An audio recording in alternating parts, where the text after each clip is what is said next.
ಈಗಾಗಲೇ ಪ್ರಿಯಾಂಕ ಖರ್ಗೆ ಅವರೇ ಕ್ಲಾರಿಫೈ ಮಾಡಿದ್ದಾರೆ. ನನ್ನದು ಏನೂ ಪಾತ್ರ ಇಲ್ಲ, ನನಗೂ ಅದಕ್ಕೂ ಸಂಬಂಧವಿಲ್ಲ.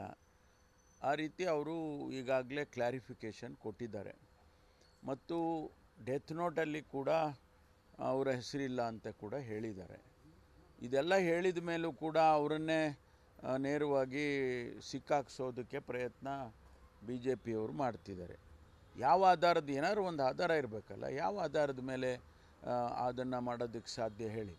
ಏನಾದರೂ ಪ್ರೂಫ್ ಇದ್ದರೆ ನೇರವಾಗಿ ಪ್ರಿಯಾಂಕ್ ಖರ್ಗೆ ಅವರು ಇದರಲ್ಲಿ ಭಾಗಿಯಾಗಿದ್ದಾರೆ ಅನ್ನೋದೇನಾದರೂ ಪ್ರೂಫ್ ಇದ್ದರೆ ನಮಗೂ ಅರ್ಥ ಆಗುತ್ತೆ. ಆದರೆ ಯಾವುದೇ ರೀತಿಯ ಪುರಾವೆಗಳಿಲ್ಲದೆ ಸುಮ್ಮನೆ ಒಬ್ಬ ವ್ಯಕ್ತಿ ಮೇಲೆ ಆಪಾದನೆ ಮಾಡೋದು, ದೂಷಣೆ ಮಾಡೋದು ಅದು ಅಷ್ಟೊಂದು ಸಮಂಜಸ ಕಾಣೋದಿಲ್ಲ. ಭಾರತೀಯ ಜನತಾ ಪಾರ್ಟಿ ಒಂದು ನ್ಯಾಷನಲ್ ಪಾರ್ಟಿ. ಅವರು ಕೂಡ ಈ ರೀತಿ ಈ ಮಟ್ಟಕ್ಕೆ ಇಳಿಬಾರ್ದು. ಯಾಕೆಂದರೆ ಅವರು ಸರ್ಕಾರನ ನಡೆಸಿದ್ದಾರೆ. ಈಗ ಕೇಂದ್ರದಲ್ಲಿ ಅವ್ರ ಸರ್ಕಾರನೇ ಇದೆ. ಸರ್ಕಾರಗಳನ್ನು ನಡೆಸುವಂಥ ಸಂದರ್ಭದಲ್ಲಿ ಜವಾಬ್ದಾರಿಯಿಂದ ನಾವೆಲ್ಲರೂ ಕೂಡ ಕೆಲಸ ಮಾಡ್ತೀವಿ. ಪ್ರಿಯಾಂಕ ಖರ್ಗೆನೂ ಕೂಡ ಜವಾಬ್ದಾರಿಯಿಂದ ಕೆಲಸಗಳನ್ನು ಮಾಡ್ತಿದ್ದಾರೆ. ಅವರ ಅನವಶ್ಯಕವಾಗಿ ಅವರ ಮೇಲೆ ಆಪಾದನೆ ಮಾಡಿದ್ರೆ, ಏನಾದರೂ ಒಂದು ಸಪೋರ್ಟಿವ್ ಇದ್ದರೆ ಅದನ್ನು ಒಪ್ಕೊಳ್ಳೋಣ. ಈಗ ಪೊಲೀಸ್ನವರು ಈಗಾಗಲೇ ಅದನ್ನು ಕೂಡ ನಾವು CODಗೆ ನಿನ್ನೆ ತಾನೇ ಕೊಟ್ಟಿದ್ದೇವೆ. ಯಾಕೆಂದರೆ ಇದು ಸುಮ್ಮನೆ ಅನವಶ್ಯಕವಾದಂಥ ಆಪಾದನೆಗಳನ್ನು ಮಾಡೋದು ಸರಿ ಕಾಣಿಸಲ್ಲ. COD ಎನ್ಕ್ವೈರಿ ಆಗಲಿ, ಅದರಲ್ಲಿ ಗೊತ್ತಾಗುತ್ತಲ್ಲ, ನಿಜಾಂಶ ಗೊತ್ತಾಗುತ್ತೆ. ನಾನೇನು ಹೇಳಕ್ಕೆ ಹೋಗೋದಿಲ್ಲ. ಯಾಕೆಂದರೆ ಈಗ ಅದರ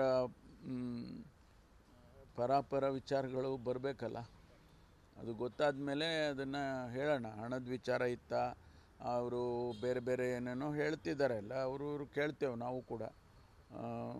ಅದೆಲ್ಲ ನಾವು ಎನ್ಕ್ವೈರಿನಲ್ಲಿ ಬರೋವರೆಗೂ ನಾವೇನು ಹೇಳೋಕ್ಕಾಗಲ್ಲ. ಹೇಳಿದೆ, ಸ್ವಲ್ಪ ನೀವು ಲೇಟ್ ಆದ್ರಿ, ಡಂಪ್ ಮಾಡ್ಕೊಂಬಿಡಿ. ಬಿಜೆಪಿ ಅವರು ಪದೇ ಪದೇ ಪ್ರಿಯಾಂಕ್ ಖರ್ಗೆ ಟಾರ್ಗೆಟ್ ಮಾಡ್ತಾ ಇರೋದು ಸೈದ್ಧಾಂತಿಕವಾಗಿ ಕಾಂಗ್ರೆಸ್ ಪರವಾಗಿ ಗಟ್ಟಿಯಾಗಿದ್ದಾರೆ ಅನ್ನೋ ಕಾರಣ. ನೋಡಿ, ಅನೇಕ ವಿಚಾರಗಳನ್ನು ಪ್ರಿಯಾಂಕ ಖರ್ಗೆ ಅವರು ಭಾರತೀಯ ಜನತಾ ಪಾರ್ಟಿಯ ವಿರುದ್ಧವಾಗಿ, ಜನತಾ ದಳದ ವಿರುದ್ಧವಾಗಿ ಅವರ ತಪ್ಪು ನೆಪ್ಪುಗಳನ್ನು ಅನೇಕ ಸಂದರ್ಭದಲ್ಲಿ ಸಾರ್ವಜನಿಕವಾಗಿ ಹೇಳಿದ್ದಾರೆ. ಸದನದಲ್ಲೂ ಹೇಳಿದ್ದಾರೆ, ಸದನದ ಹೊರಗೇನೂ ಹೇಳಿದ್ದಾರೆ. ಅದು ಸ್ವಾಭಾವಿಕವಾಗಿ BJPಯವರಿಗೆ, ಜನತಾ ದಳದವರಿಗೆ ಅದು ಹಿಡಿಸೋದಿಲ್ಲ. ಹಾಗಾಗಿ ಅವ್ರ ಮೇಲೆ ಒಂದು ರೀತಿಯಲ್ಲಿ ಟಾರ್ಗೆಟ್ ಮಾಡ್ತಿದ್ದಾರೆ ಅಂತ ನನಗೂ ಕೂಡ ಅನಿಸುತ್ತೆ.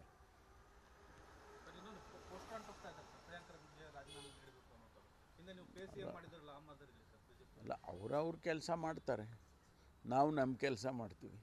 ಈಗಾಗಲೇ ಪ್ರಿಯಾಂಕ ಖರ್ಗೆ ಅವರೇ ಕ್ಲಾರಿಫೈ ಮಾಡಿದ್ದಾರೆ. ನನ್ನದು ಏನೂ ಪಾತ್ರ ಇಲ್ಲ, ನನಗೂ ಅದಕ್ಕೂ ಸಂಬಂಧವಿಲ್ಲ. ಆ ರೀತಿ ಅವರು ಈಗಾಗಲೇ ಕ್ಲಾರಿಫಿಕೇಷನ್ ಕೊಟ್ಟಿದ್ದಾರೆ. ಮತ್ತು ಡೆತ್ ನೋಟಲ್ಲಿ ಕೂಡ ಅವರ ಹೆಸರಿಲ್ಲ ಅಂತ ಕೂಡ ಹೇಳಿದ್ದಾರೆ. ಇದೆಲ್ಲ ಹೇಳಿದ ಮೇಲೂ ಕೂಡ ಅವರನ್ನೇ ನೇರವಾಗಿ ಸಿಕ್ಕಾಕ್ಸೋದಕ್ಕೆ ಪ್ರಯತ್ನ BJPಯವರು ಮಾಡ್ತಿದ್ದಾರೆ. ಯಾವ ಆಧಾರದ, ಏನಾದ್ರು ಒಂದು ಆಧಾರ ಇರಬೇಕಲ್ಲ, ಯಾವ ಆಧಾರದ ಮೇಲೆ ಅದನ್ನು ಮಾಡೋದಕ್ಕೆ ಸಾಧ್ಯ ಹೇಳಿ? ಏನಾದರೂ ಪ್ರೂಫ್ ಇದ್ದರೆ ನೇರವಾಗಿ ಪ್ರಿಯಾಂಕ್ ಖರ್ಗೆ ಅವರು ಇದರಲ್ಲಿ ಭಾಗಿಯಾಗಿದ್ದಾರೆ ಅನ್ನೋದೇನಾದರೂ ಪ್ರೂಫ್ ಇದ್ದರೆ ನಮಗೂ ಅರ್ಥ ಆಗುತ್ತೆ. ಆದರೆ ಯಾವುದೇ ರೀತಿಯ ಪುರಾವೆಗಳಿಲ್ಲದೆ ಸುಮ್ಮನೆ ಒಬ್ಬ ವ್ಯಕ್ತಿ ಮೇಲೆ ಆಪಾದನೆ ಮಾಡೋದು, ದೂಷಣೆ ಮಾಡೋದು ಅದು ಅಷ್ಟೊಂದು ಸಮಂಜಸ ಕಾಣೋದಿಲ್ಲ. ಭಾರತೀಯ ಜನತಾ ಪಾರ್ಟಿ ಒಂದು ನ್ಯಾಷನಲ್ ಪಾರ್ಟಿ. ಅವರು ಕೂಡ ಈ ರೀತಿ ಈ ಮಟ್ಟಕ್ಕೆ ಇಳಿಬಾರ್ದು. ಯಾಕೆಂದರೆ ಅವರು ಸರ್ಕಾರನ ನಡೆಸಿದ್ದಾರೆ. ಈಗ ಕೇಂದ್ರದಲ್ಲಿ ಅವ್ರ ಸರ್ಕಾರನೇ ಇದೆ. ಸರ್ಕಾರಗಳನ್ನು ನಡೆಸುವಂಥ ಸಂದರ್ಭದಲ್ಲಿ ಜವಾಬ್ದಾರಿಯಿಂದ ನಾವೆಲ್ಲರೂ ಕೂಡ ಕೆಲಸ ಮಾಡ್ತೀವಿ. ಪ್ರಿಯಾಂಕ ಖರ್ಗೆನೂ ಕೂಡ ಜವಾಬ್ದಾರಿಯಿಂದ ಕೆಲಸಗಳನ್ನು ಮಾಡ್ತಿದ್ದಾರೆ. ಅವರ ಅನವಶ್ಯಕವಾಗಿ ಅವರ ಮೇಲೆ ಆಪಾದನೆ ಮಾಡಿದ್ರೆ, ಏನಾದರೂ ಒಂದು ಸಪೋರ್ಟಿವ್ ಇದ್ದರೆ ಅದನ್ನು ಒಪ್ಕೊಳ್ಳೋಣ. ಈಗ ಪೊಲೀಸ್ನವರು ಈಗಾಗಲೇ ಅದನ್ನು ಕೂಡ ನಾವು CODಗೆ ನಿನ್ನೆ ತಾನೇ ಕೊಟ್ಟಿದ್ದೇವೆ. ಯಾಕೆಂದರೆ ಇದು ಸುಮ್ಮನೆ ಅನವಶ್ಯಕವಾದಂಥ ಆಪಾದನೆಗಳನ್ನು ಮಾಡೋದು ಸರಿ ಕಾಣಿಸಲ್ಲ. COD ಎನ್ಕ್ವೈರಿ ಆಗಲಿ, ಅದರಲ್ಲಿ ಗೊತ್ತಾಗುತ್ತಲ್ಲ, ನಿಜಾಂಶ ಗೊತ್ತಾಗುತ್ತೆ. ನಾನೇನು ಹೇಳಕ್ಕೆ ಹೋಗೋದಿಲ್ಲ. ಯಾಕೆಂದರೆ ಈಗ ಅದರ ಪರಾಪರ ವಿಚಾರಗಳು ಬರಬೇಕಲ್ಲ, ಅದು ಗೊತ್ತಾದ ಮೇಲೆ ಅದನ್ನು ಹೇಳೋಣ. ಹಣದ ವಿಚಾರ ಇತ್ತಾ, ಅವರು ಬೇರೆ ಬೇರೆ ಏನೇನೋ ಹೇಳ್ತಿದ್ದಾರೆ ಅಲ್ಲ, ಅವರು ಕೇಳ್ತೇವೆ ನಾವು ಕೂಡ. ಅದೆಲ್ಲ ನಾವು ಎನ್ಕ್ವೈರಿನಲ್ಲಿ ಬರೋವರೆಗೂ ನಾವೇನು ಹೇಳೋಕ್ಕಾಗಲ್ಲ.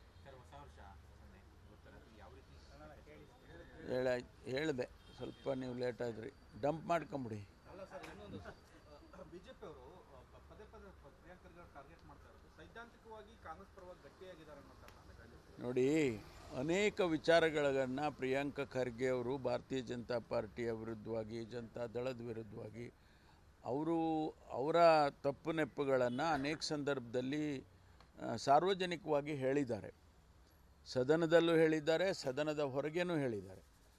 ಅದು ಸ್ವಾಭಾವಿಕವಾಗಿ ಬಿ ಜೆ ಪಿಯವರಿಗೆ, ಜನತಾ ದಳದವರಿಗೆ ಅದು ಹಿಡಿಸೋದಿಲ್ಲ.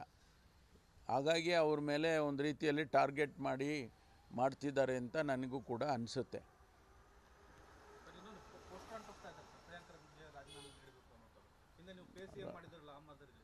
ಅಲ್ಲ, ಅವ್ರ ಕೆಲಸ ಮಾಡ್ತಾರೆ, ನಾವು ನಮ್ಮ ಕೆಲಸ ಮಾಡ್ತೀವಿ. ಈಗಾಗಲೇ ಪ್ರಿಯಾಂಕ ಖರ್ಗೆ ಅವರೇ ಕ್ಲಾರಿಫೈ ಮಾಡಿದ್ದಾರೆ, ನನ್ನದು ಏನೂ ಪಾತ್ರ ಇಲ್ಲ, ನನಗೂ ಅದಕ್ಕೂ ಸಂಬಂಧವಿಲ್ಲ.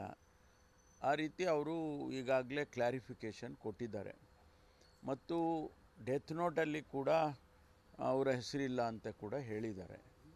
ಇದೆಲ್ಲ ಹೇಳಿದ ಮೇಲೂ ಕೂಡ ಅವರನ್ನೇ ನೇರವಾಗಿ ಸಿಕ್ಕಾಕ್ಸೋದಕ್ಕೆ ಪ್ರಯತ್ನ ಬಿ ಜೆ ಪಿಯವರು ಮಾಡ್ತಿದ್ದಾರೆ. ಯಾವ ಆಧಾರದ, ಏನಾದ್ರು ಒಂದು ಆಧಾರ ಇರಬೇಕಲ್ಲ, ಯಾವ ಆಧಾರದ ಮೇಲೆ ಅದನ್ನು ಮಾಡೋದಕ್ಕೆ ಸಾಧ್ಯ ಹೇಳಿ? ಏನಾದರೂ ಪ್ರೂಫ್ ಇದ್ದರೆ ನೇರವಾಗಿ ಪ್ರಿಯಾಂಕ್ ಖರ್ಗೆ ಅವರು ಇದರಲ್ಲಿ ಭಾಗಿಯಾಗಿದ್ದಾರೆ ಅನ್ನೋದೇನಾದರೂ ಪ್ರೂಫ್ ಇದ್ದರೆ ನಮಗೂ ಅರ್ಥ ಆಗುತ್ತೆ. ಆದರೆ ಯಾವುದೇ ರೀತಿಯ ಪುರಾವೆಗಳಿಲ್ಲದೆ ಸುಮ್ಮನೆ ಒಬ್ಬ ವ್ಯಕ್ತಿ ಮೇಲೆ ಆಪಾದನೆ ಮಾಡೋದು, ದೂಷಣೆ ಮಾಡೋದು, ಅದು ಅಷ್ಟೊಂದು ಸಮಂಜಸ ಕಾಣೋದಿಲ್ಲ. ಭಾರತೀಯ ಜನತಾ ಪಾರ್ಟಿ ಒಂದು ನ್ಯಾಷನಲ್ ಪಾರ್ಟಿ, ಅವರು ಕೂಡ ಈ ರೀತಿ ಈ ಮಟ್ಟಕ್ಕೆ ಇಳಿಬಾರ್ದು. ಯಾಕೆಂದರೆ ಅವರು ಸರ್ಕಾರನ ನಡೆಸಿದ್ದಾರೆ. ಈಗ ಕೇಂದ್ರದಲ್ಲಿ ಅವ್ರ ಸರ್ಕಾರನೇ ಇದೆ. ಸರ್ಕಾರಗಳನ್ನು ನಡೆಸುವಂಥ ಸಂದರ್ಭದಲ್ಲಿ ಜವಾಬ್ದಾರಿಯಿಂದ ನಾವೆಲ್ಲರೂ ಕೂಡ ಕೆಲಸ ಮಾಡ್ತೇವೆ. ಪ್ರಿಯಾಂಕ ಖರ್ಗೆನೂ ಕೂಡ ಜವಾಬ್ದಾರಿಯಿಂದ ಕೆಲಸಗಳನ್ನು ಮಾಡ್ತಿದ್ದಾರೆ. ಅವರ ಅನವಶ್ಯಕವಾಗಿ ಅವರ ಮೇಲೆ ಆಪಾದನೆ ಮಾಡಿದ್ರೆ, ಏನಾದರೂ ಒಂದು ಸಪೋರ್ಟಿವ್ ಇದ್ದರೆ ಅದನ್ನು ಒಪ್ಕೊಳ್ಳೋಣ. ಈಗ ಪೊಲೀಸ್ನವರು ಈಗಾಗಲೇ ಅದನ್ನು ಕೂಡ ನಾವು CODಗೆ ನಿನ್ನೆ ತಾನೇ ಕೊಟ್ಟಿದ್ದೇವೆ. ಯಾಕೆಂದರೆ ಇದು ಸುಮ್ಮನೆ ಅನವಶ್ಯಕವಾದಂಥ ಆಪಾದನೆಗಳನ್ನು ಮಾಡೋದು ಸರಿ ಕಾಣಿಸಲ್ಲ. COD ಎನ್ಕ್ವೈರಿ ಆಗಲಿ, ಅದರಲ್ಲಿ ಗೊತ್ತಾಗುತ್ತಲ್ಲ, ನಿಜಾಂಶ ಗೊತ್ತಾಗುತ್ತೆ. ನಾನೇನು ಹೇಳಕ್ಕೆ ಹೋಗೋದಿಲ್ಲ, ಯಾಕೆಂದರೆ ಈಗ ಅದರ ಪರಾಪರ ವಿಚಾರಗಳು ಬರಬೇಕಲ್ಲ. ಅದು ಗೊತ್ತಾದ ಮೇಲೆ ಅದನ್ನು ಹೇಳೋಣ. ಹಣದ ವಿಚಾರ ಇತ್ತಾ, ಅವರು ಬೇರೆ ಬೇರೆ ಏನೇನೋ ಹೇಳ್ತಿದ್ದಾರೆ ಅಲ್ಲ, ಅವರು ಕೇಳ್ತೇವೆ ನಾವು ಕೂಡ. ಅದೆಲ್ಲ ನಾವು ಎನ್ಕ್ವೈರಿನಲ್ಲಿ ಬರೋವರೆಗೂ ನಾವೇನು ಹೇಳೋಕ್ಕಾಗಲ್ಲ. ಹೇಳಿದೆ, ಸ್ವಲ್ಪ ನೀವು ಲೇಟ್ ಆದ್ರಿ, ಡಂಪ್ ಮಾಡ್ಕೊಂಬಿಡಿ. ಅಲ್ಲ ಸರ್, ಇನ್ನೊಂದು ಬಿಜೆಪಿ ಅವರು ಪದೇ ಪದೇ ಪ್ರಿಯಾಂಕ್ ಖರ್ಗೆ ಅವರು ಟಾರ್ಗೆಟ್ ಮಾಡ್ತಾ ಇರೋದು ಸೈದ್ಧಾಂತಿಕವಾಗಿ ಕಾಂಗ್ರೆಸ್ ಪರವಾಗಿ ಗಟ್ಟಿಯಾಗಿದ್ದಾರೆ ಅನ್ನೋ ಕಾರಣ. ನೋಡಿ, ಅನೇಕ ವಿಚಾರಗಳನ್ನು ಪ್ರಿಯಾಂಕ ಖರ್ಗೆ ಅವರು ಭಾರತೀಯ ಜನತಾ ಪಾರ್ಟಿಯ ವಿರುದ್ಧವಾಗಿ, ಜನತಾ ದಳದ ವಿರುದ್ಧವಾಗಿ ಅವರ ತಪ್ಪು ನೆಪ್ಪುಗಳನ್ನು ಅನೇಕ ಸಂದರ್ಭದಲ್ಲಿ ಸಾರ್ವಜನಿಕವಾಗಿ ಹೇಳಿದ್ದಾರೆ. ಸದನದಲ್ಲೂ ಹೇಳಿದ್ದಾರೆ, ಸದನದ ಹೊರಗೇನೂ ಹೇಳಿದ್ದಾರೆ.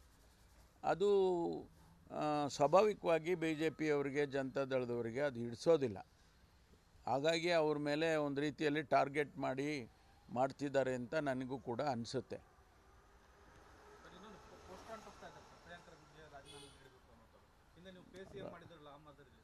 ಅಲ್ಲ, ಅವ್ರ ಕೆಲಸ ಮಾಡ್ತಾರೆ, ನಾವು ನಮ್ಮ ಕೆಲಸ ಮಾಡ್ತೀವಿ.